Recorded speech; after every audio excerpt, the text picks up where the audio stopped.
Assalamualaikum warahmatullahi wabarakatuh. Apa kabar Sobat Beyond Education semuanya? Semoga kita dalam keadaan yang sehat walafiat ya. Pada kesempatan kali ini kita akan membawakan sebuah topik yang kemarin sedang viral nih.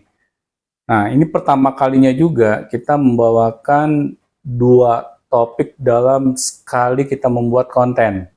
Nah, tetapi mudah-mudahan apa yang ingin kita bahas ini kita bisa deliver semuanya untuk Sobat Beyond Education. Oke, Pak Afi, apa yang ingin kita bahas, Pak? Ya, saya jadi teringat berapa puluh tahun yang lalu tuh demo yang turunin Soeharto. Oh, tahun 98 ya? 98 ya. Tapi nggak sedahsyat itu ya. Kalau sedahsyat itu ya Prabowo turun juga. Karena dulu itu ada mahasiswa yang meninggal, Pak. Oh, iya. Ditembak kan sama aparat, maka mahasiswa sampai dia turun ke jalanan, Pak. Itu hampir seluruh Indonesia ya. Itu bukan hanya mahasiswa, Pak, tapi masyarakat sipil juga turun ke jalan. Ya. Jadi kalau memang pemicunya sampai ada yang hilang nyawanya, Pak, pastinya nggak mungkin demo itu akan sebentar, pasti akan panjang. Nah, ya mudah-mudahan saya sih nggak mengharapkan, Pak ya, kejadian 98 itu terulang lagi. Iya, ya nauzubillah min zalik lah.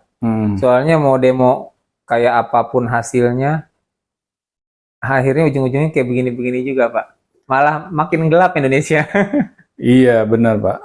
Nah, jadi kemarin itu Indonesia ya istilahnya ya istilah yang dipakai di banyak sosmed maupun media berita gitu, demo Indonesia gelap gitu Pak kan. Jadi Indonesia ini makin kesini makin gelap, akhirnya terjadilah gelombang demonstrasi. Ini saya baca dari CNN Indonesia ya, gelombang demonstrasi yang melibatkan mahasiswa hingga sejumlah organisasi masyarakat sipil bertajuk Indonesia Gelap terjadi di sejumlah daerah termasuk di Jakarta sejak Senin 17 Februari hingga Jumat 21 Februari, berarti seminggu Pak demonya.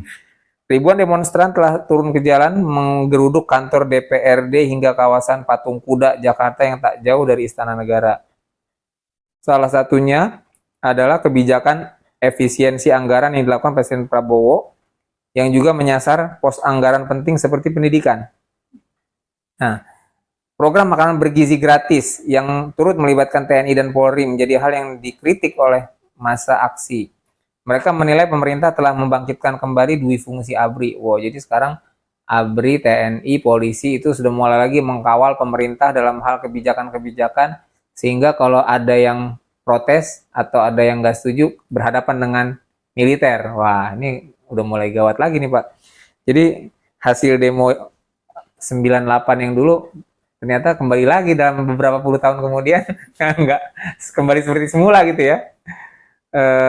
Kemudian teranyar, masa aksi turut mengkritik upaya kepolisian memeriksa band punk asal Purbalingga. Jadi ada sebuah band punk punya lagu judulnya Bayar Bayar Bayar. Yeah. Mereka menilai polisi melakukan pembungkaman ekspresi melalui karya seni. Jadi kan orang mau bikin lagu, ya mau judulnya Bayar Bayar Bayar kayak ngutang kayak, tapi kan itu kan kebebasan berekspresi ya, selama memang tidak misalnya menyerang individu, misalnya gitu kan, misalnya Afi jelek. Nah, misalnya itu terus saya kan marah, oh siapa yang berani ngatain gitu kan. Nah, ini kan suatu kritik sosial ya. Itu kalau zaman dulu aja udah ada yang namanya Iwan Fals, mungkin sekarang masih alhamdulillah beliau masih hidup ya, tapi dulu terkenal gitu kan dengan kritik-kritik sosialnya gitu, Iwan Fals lah atau slang lah gitu. Nah, ini ternyata lagunya ini disuruh ditarik Pak, diturunkan, disuruh dicabut semuanya dari sosmed maupun rekaman atau apapun, siapapun yang punya suruh hilangkan gitu. Nah, terus orangnya, vokalisnya maupun personelnya maksudnya itu disuruh minta maaf secara terbuka. Wah, sampai segitunya banget, Pak. Iya. Suruh minta maaf. Terus yang lebih sedih lagi, ternyata salah seorang personelnya itu adalah seorang guru, Pak. Seorang guru sekolah, dan dia diberhentikan dari sekolah tersebut. Ya, namanya sekolah apa ini? Ada sekolah Islam ya. Iya, iya. Pokoknya ada sebuah sekolah, dia guru diberhentikan, alasannya ya alasan bla bla bla, tapi banyak yang menduga bahwa ini juga tekanan dari Iya. polisi atau siapapun yang merasa tersinggung dengan lagu mereka gitu kan. Udah lagunya disuruh take down, terus maksudnya dicabut dari peredaran, terus suruh minta maaf, Ya dibikin malu ya. udah gitu profesinya sebagai guru juga dicabut, jadi dia nggak bisa ngajar lagi, nggak bisa kerja lagi sebagai guru. Wah, ini cuman gara-gara sebuah lagu gitu, Pak. Atau ya memang kalau terkait sama demo besar-besaran kemarin, demo Indonesia Gelap, ya kan bukan gara-gara mereka itu demo demo. Itu udah satu paket, Pak. Iya, tapi kan bukan gara-gara, maksudnya bukan gara-gara lagu itu ayo kita demo, tapi kan memang kondisi pemerintah yang memang perlu didemo kan gitu kan. Iya. Kalau seandainya pemerintah beserta kebijakannya baik-baik saja, mensejahterakan rakyat, tidak memihak segelintir orang yang akhirnya merugi. Jadi memihak segelintir orang tapi merugikan lebih banyak orang, itu kan jahat kan, itu zolim Iya, gitu kan. iya. Nah kalau misalnya nggak kayak gitu kondisinya ya pasti orang juga nggak makan demo kan, nggak bakalan demo. Iya. Kalau perut kenyang apa sejahtera dan sebagainya kerja Demo juga kan nggak gampang. enak, Pak. Iya. Nah itu Pak, jadi ternyata makin kesini Indonesia makin gelap, akhirnya adalah tagar kabur dulu, Ya. ya kan, tagar kabur dulu, Indonesia makin gelap, makin gak jelas, terus bahkan orang berekspresi aja ditangkap di lagunya di, nah ini, wah, kayaknya makin kemana nih arah Indonesia nih Pak, saya juga Makin makin gelap, ngeri, Pak ya. ngeri juga nih Pak, aduh kayaknya kalau gelap-gelap begini masih perlu bayar listrik nggak kita? Nah itu Pak, jadi kalau saya sih ngelihatnya mahasiswa sampai turun ke jalan Pak, pasti ada alasannya. Nggak mungkin orang demo itu kurang kerjaan Pak. Karena mahasiswa juga merasakan adanya ketidakadilan di negeri ini. Contohnya gini deh, kan ada pemangkasan anggaran Pak ya, apalagi anggaran pendidikan. Sekarang apa-apa serba mahal Pak. Padahal kan pemerintah tahu pendidikan itu adalah hal yang pokok, Pak. Kalau sampai anggarannya dipotong, Pak, pastinya kan biaya untuk universitas itu makin mahal, Pak. Ya, sekarang apa bedanya, Pak? Misalnya universitas negeri dengan universitas swasta. Kalau universitas negeri seharusnya mendapatkan privilege dengan adanya subsidi dari pemerintah, sedangkan itu dipangkas juga, Pak. Akhirnya kan universitas negeri jatuhnya jadi mahal juga. Iya, jadi sama aja kayak kuliah di swasta mendingan gitu kan. Iya.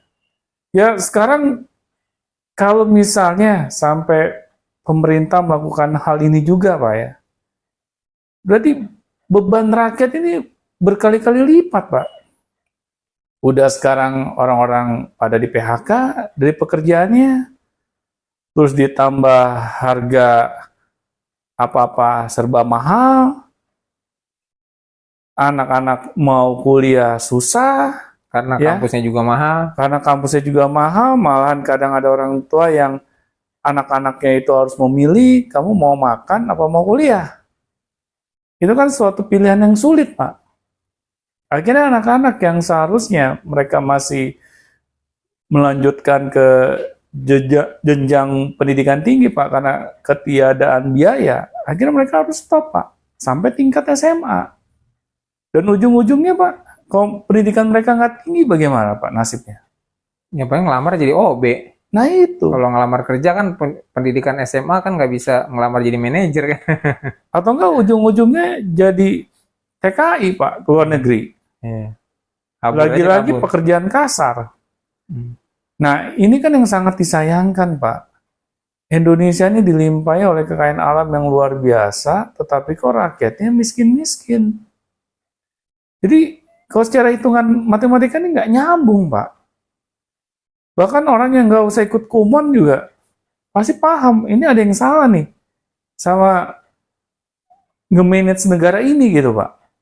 Makanya kalau mahasiswa kemarin demo topiknya Indonesia gelap, ya wajar, Pak. Jadi ini sih, Pak, yang menjadi miris. Kita ini sebagai negara yang diberikan oleh Tuhan kekayaan alam yang luar biasa, karena segelintir orang rakus, akhirnya negara kita ini menjadi negara terbelakang. Ya ujung-ujungnya kan kapan kita jadi negara maju, Pak? Malah gelap. Nah itu. Kan dulu kalau nggak salah Eropa pernah menghadapi masa kegelapan ya. Hmm. Dulu Age of Darkness itu pada Ya. abad pertengahan itu ya, Hmm. yang ya pokoknya zaman kebodohan ketika negara-negara lain bisa lebih maju, Eropa terpuruk di situ. Sekarang Indonesia mau menghadapi abad kegelapan ceritanya nih kalau Ya. sama-sama judulnya gelap. Lah harusnya kan kita udah belajar dari kegagalan, belajar dari kesalahan, Dari belajar sejarah. dari ya sejarah. Dulu militer dui fungsi ABRI gitu kan. Terus dia kan makanya di demo akhirnya sekarang dulu pejabat kan ini semua tuh dari ABRI semua. Kepala daerah, bupati, gubernur, bahkan presiden dari militer semua gitu kan dulu. Hmm. Nah, begitu ada reformasi habis demo besar-besaran 98 itu, mulailah dari sipil gitu kan, dari yang bukan dari angkatan ataupun kepolisian. Nah, sekarang begitu Pak Prabowo ABRI lagi tuh Pak. Militer lagi dan kayaknya udah mulai tuh duit fungsi udah ya sampai apa repot-repot ngulikin lagu orang gitu Pak. Maksudnya wah ini lagu nih lagunya sangat menyinggung, sangat berbahaya bagi negara kita gitu kan. Bagi kepolisian ya bayar. Wah ini tangkap orangnya orangnya di persekusi gitu kan, disuruh minta maaf. Ya dan ya apapun nanti saya nggak tahu apa yang terjadi di balik layar kan kita nggak tahu. Yang kita tahu kan apa yang ada di berita. Kita nggak tahu sebelumnya ada musyawarah ataupun apa gitu nggak tahu juga. Masih mending kalau musyawarah. Nah kalau digebukin kita nggak tahu kan. Nah, maksudnya itu Pak. kita nggak tahu Pak. Maksudnya artinya gini, udah mulai lagi represif itu Pak. Jadi zaman dulu namanya represif. Kembali ke zaman Orde Baru nih Pak ya. Jadi apa-apa serba kekerasan. Ya tergantung siapa yang berkuasa dah. Kalau yang berkuasanya militer ya udah militer lah dia yang menjadi jaya dan dia bisa berlaku seenaknya, orang nggak boleh menyinggung dia, nggak boleh ngeritik dan sebagainya. Itu udah ya itu sih kembali lagi ke zaman Orde Baru Pak. Tapi ada yang lucu nih Pak, salah satu menteri di kabinet sekarang nih kan ditanya sama wartawan, dia adalah seorang menteri yang mewadahi lah pekerja seni. Nah menteri ini dulu ya sebelum jadi menteri ya, waktu pemerintahan sebelumnya, dia bikin lagu juga Pak, mengkritik pemerintah. Ya. Malahan ya cukup menyakitkan juga kritikannya. Pedas gitu. Pedas. Tapi sekarang pas dia jadi menteri, dia lupa ingatan Pak. Dia malah berbalik gitu ya. Siapa yang ngeritik pemerintah, dia bilang bahwa kebebasan itu ada batasnya. Nah, ini kan kayak kita ngejilat ludah sendiri, Pak.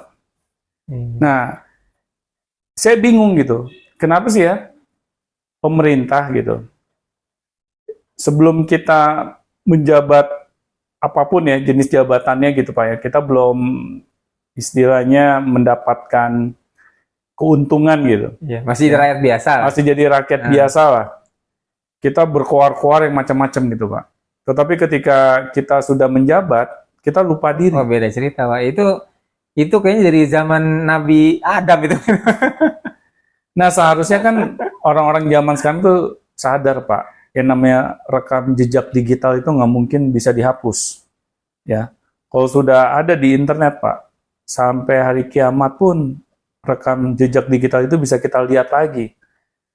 Nah akhirnya orang-orang yang seperti ini Pak, mereka nggak sadar. Mereka tuh ngomong apa sebelumnya. Terus mereka istilahnya dengan serta-merta gitu, bahwa mereka ini adalah berada di pihak yang benar. Sedangkan sebelumnya mereka ya berlaku sama. Nah, ini yang cukup membingungkan rakyat, Pak. Seharusnya kan para pejabat ini tahu diri, Pak. Mereka kalau menjabat suatu posisi di pemerintahan, pasti rakyat yang di bawahnya akan melihat rekam jejak mereka. Nah otomatis Pak, kalau mereka tidak bisa memegang Pak omongannya, ini jadi bahan lucuan gitu, santero Indonesia. Nah, masa sih mereka nggak ini Pak, nggak introspeksi diri? Apakah mereka masih pantas, Pak, mendapatkan posisi yang penting di pemerintahan? Nah,